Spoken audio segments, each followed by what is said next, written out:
What could have been so horrible about Palantir's earnings this last quarter, you ask? Well, just looking at the huge sell-off after their earnings report, investors were not too happy about the outlook. Despite missing earnings, people might have missed a huge opportunity on their future outlook. Also, with the current price almost getting back to the $14 levels, we may see a great support and entry point if you ever considered investing with PLTR. Take a few minutes to grasp the bigger picture as we go over the earnings report with a long-term perspective. After they announced their earnings, the stock went through some ups and downs. At one point, it dropped by around 12%, and now it's down by about 3% in after-hours trading. With the current market conditions and future headwind bringing it down much further, we look for it to stabilize at $13 to $14 before making a bullish swing back up. Before we get to the meat and potatoes, let's zoom out to see the bigger picture. Palantir's stock has actually had quite a journey. It's been on a wild ride, going up by a whopping 181% year to date. Before the recent dip, it had gained about 83.2% over the past year. So, it's been quite a mover. The company's market capitalization is around $38 billion, which is quite substantial. Over the last 52 weeks, the stock hit a low of $5.92 and reached a high of $20.24. Now, let's break down the earnings report to understand what's happening. Big shout out to Seeking Alpha for sponsoring our video and its analytics. Make sure to get your 14-day free trial of Seeking Alpha Premium via the link in the description. You can only get the 14-day trial through the link below, so make sure to check them out, guys. In the second quarter, they reported a non-GAAP earnings per share of 5 cents, which is right in line with what experts predicted.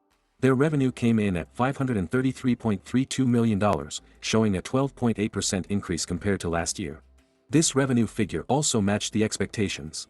When we look at their commercial revenue, it went up by about 10%, hitting $232 million. More specifically, their U.S. commercial revenue experienced a 20% year-over-year increase, reaching $103 million. Their government revenue also saw growth, going up by 15% to $302 million. If we focus on international government revenue, that jumped by 31% to $76 million. Additionally, their customer base grew by 38% compared to the previous year and 8% compared to the previous quarter. Specifically, U.S. commercial customer numbers rose by 35%, from 119 customers in Q2 2022 to 261 customers in Q2 2023. One of the key reasons Palantir has been getting a lot of attention is due to its involvement in artificial intelligence. The company is genuinely into AI, with their AIP. This platform allows businesses to use advanced AI models safely within their networks. Think of it like AI assisting you within your data systems. Palantir's AIP empowers customers to combine machine learning technologies with large language models directly in their existing setups. Their net income under the generally accepted accounting principles was $28 million, marking the third straight quarter of profitability. This translates to 1 cent per share in net income, which is quite an improvement compared to a net loss of $179 million, or 9 cents per share, in the same quarter the previous year. In the earnings report, Palantir not only met expectations on both revenue and earnings, but they also raised their revenue guidance. They're now expecting their revenue to exceed $2.212 billion, which is higher than the midpoint of the forecast from earlier. Analysts had predicted around $2.209 billion. Additionally, Palantir authorized a stock repurchase program of up to $1 billion of their outstanding Class A common stock. Palantir, in a letter to its shareholders, highlighted the immense opportunity they see in the field of artificial intelligence. They're particularly focused on their AI platform called AIP, which lets big language models operate within businesses' own data systems. AIP was introduced recently, and it's fascinating that it gained recognition from the Forrester Wave for AI and machine learning platforms in Q3 of 2022. This report marked Palantir as a leader alongside other big names like C3 AI and IBM, proving their credibility even before AIP was announced. In terms of finances, Palantir has made impressive progress. They've turned from negative to positive, boasting an operating profit for 2 consecutive quarters with a $10 million growth in income from operations. Their cash flow has also been strong, hitting $90 million in the last quarter and accumulating a hefty $3.1 billion in cash and equivalents as of June 30, 2023. The demand for their AIP has been skyrocketing, with discussions ongoing with over 300 enterprises eager to integrate AIP into their systems. These businesses are keen on using large language models within their internal operations while keeping their data secure. A significant announcement is that Palantir expects to maintain profitability both quarterly and annually this year. They're aiming to be included in the S&P 500 index after their Q3 2023 financial results are reported, likely in early November. To make this happen, they need to show sustained profitability over the previous 4 quarters. Now, considering the stock's performance, it initially dropped around 12% but has since rebounded and is up by around 1.78% after hours, trading at $18.31. It's worth noting that their 52-week low was around $5.84 earlier this year, and just recently, on August 1, 2023, they reached their 52-week high. Looking at the past, Palantir's price-to-sales ratio, PSR, has had some ups and downs.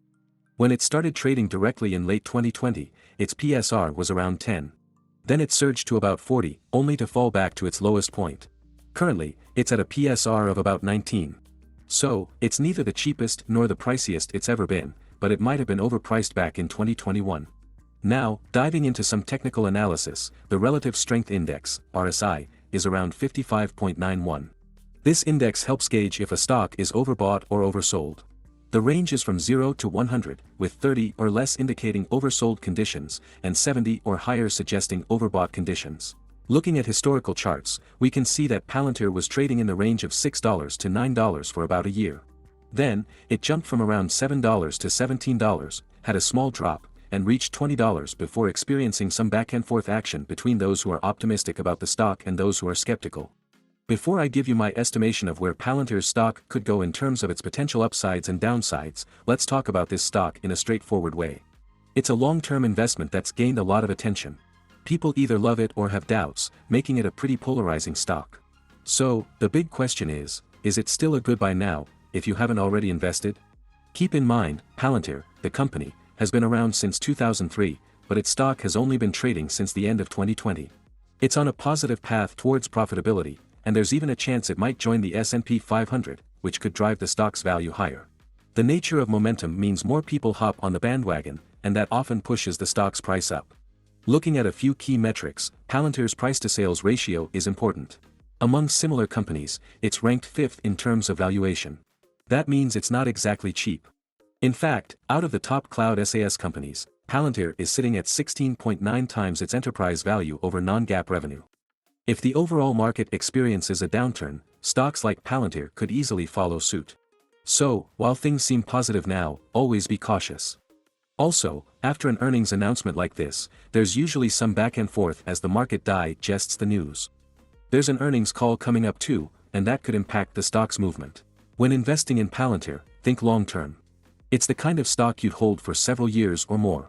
Just keep in mind, it's not a cheap stock, and its growth isn't super impressive compared to its valuation. Ultimately, make decisions based on what's best for your financial situation.